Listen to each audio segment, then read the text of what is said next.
বিসমিল্লাহির রহমানির রহিম। আমরা আসছি শেরেবাংলা কৃষি বিশ্ববিদ্যালয়ে ভাইস চ্যান্সেলর সাহেবের কাছে, প্রফেসর ডক্টর মোহাম্মদ আব্দুল লতিফ সাহেবের কাছে। আমরা এখন জানতে চাচ্ছি জাতীয় ত্রয়োদশ জাতীয় সংসদ নির্বাচন, আগে নির্বাচন থেকে এই নির্বাচন আপনি কিভাবে দেখছেন? ধন্যবাদ। ইতিপূর্বে যে বাংলাদেশে যে নির্বাচনগুলো হয়েছে সেই নির্বাচন থেকে ত্রয়োদশ যে সংসদের যে জাতীয় নির্বাচন, আমি মনে করি যে এই নির্বাচনটা সম্পূর্ণ আলাদা হবে।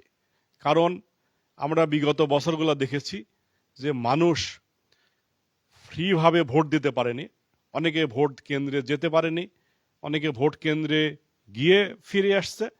তা আমি মনে করি যে এইবারের এই পরিস্থিতি হবে না ইনশাল্লাহ। কারণ এবারে মানুষ এক স্বাধীনভাবে তারা কেন্দ্রে গিয়ে ভোট দিতে পারবে বলে আমি মনে করি।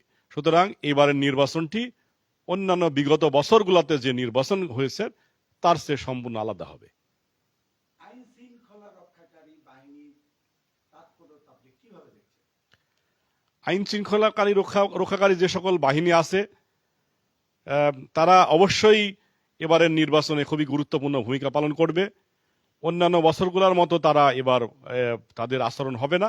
আমরা দেখেছি যে বিগত বছরগুলোতে তারা ঠিকমতো হয়তো দায়িত্ব পালন করতে পারেনি, কিন্তু এবারে তারা স্বাধীনভাবে সম্পূর্ণ তাদের মুক্তভাবে দায়িত্ব পালন করতে পারবে এবং আমি মনে করি যে তারা নিজ দায়িত্বগুলা খুব সুচারুরূপে সম্পন্ন করবে এবং অত্যন্ত সফলতার সাথে এই নির্বাচন সম্পন্ন হবে বলে আমি মনে করছি।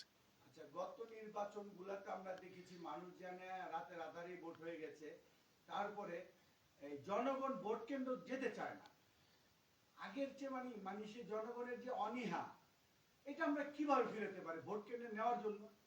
দেখুন, মানুষ আসলে আগের যে বছরগুলোতে ভোট কেন্দ্রে গিয়ে দেখেছে যে তাদের ভোট হয়ে গেছে, এর জন্য কিন্তু মানুষে নির্বাচনে যেতে অনীহা প্রকাশ করেছে। কিন্তু যখন মানুষ দেখবে যে না, তারা তাদের ভোট দিতে পারছে, তাহলে অবশ্যই মানুষ নির্বাচনমুখী হবে। কারণ সবাই চায় যে এটা একটা উৎসবের মতো নির্বাচন, আমাদের বাংলাদেশের নির্বাচন একটা উৎসবের মুখর পরিবেশ তৈরি হয় যখন আমরা বা অন্যান্য সকল মানুষ যে দেখবে যে না, তারা ভোট দিতে পারছে, তখন সবাই ভোট কেন্দ্রে যাবে এবং তারা অত্যন্ত হাসি খুশির সাথে এবং আনন্দের সাথে ভোট দিতে পারবে। আমাদের তরুণ সমাজ এইবারে ত্রয়োদশ জাতীয় সংসদ নির্বাচন 2026-এ আমাদের তরুণ ভোটার এবং প্রবাসী ভোটার অনেক, আপনি কিভাবে দেখছেন? এটা একটা খুবই ভালো কাজ। আমাদের যে তরুণ ভোটার যারা এখন এবারে হয়েছে, তারা এর আগে কখনো নির্বাচন দেখেনি বা ভোট কেমন হয় তারাও জানতে পারেনি। এইবারে তারা দেখবে যে কিভাবে দেশের নির্বাচন হয় এবং তারাও নির্বাচনে ভোট দিতে যাবে এবং ভোট দিতে পারবে বলে আমি আশা করি এবং তারা এটা করবেও, এটা আমার বিশ্বাস। কারণ বর্তমান তরুণ প্রজন্ম কিন্তু আগের চেয়ে সম্পূর্ণ আলাদা। তারা নিজেদের মতকে প্রকাশ করতে জানে, নিজেদের স্বাধীনতা তারা বিশ্বাসী। সুতরাং এখনকার যে তরুণ সমাজ তারা সত্যি আলাদা। এবং আরেকটা খুবই গুরুত্বপূর্ণ বিষয় হয়েছে যে আমরা দেখেছি যে আমাদের প্রবাসী যারা ভাই বোনেরা বিদেশে আছেন, তারাও কিন্তু তারা ব্যালটের মাধ্যমে ভোট দিতে পেরেছেন। এইটা আমাদের জন্য খুবই একটা বড় প্রাপ্তির বিষয়।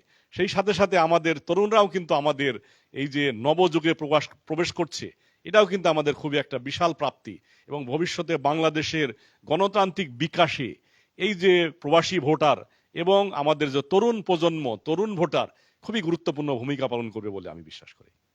ধন্যবাদ আপনাকে। আপনাকে ধন্যবাদ।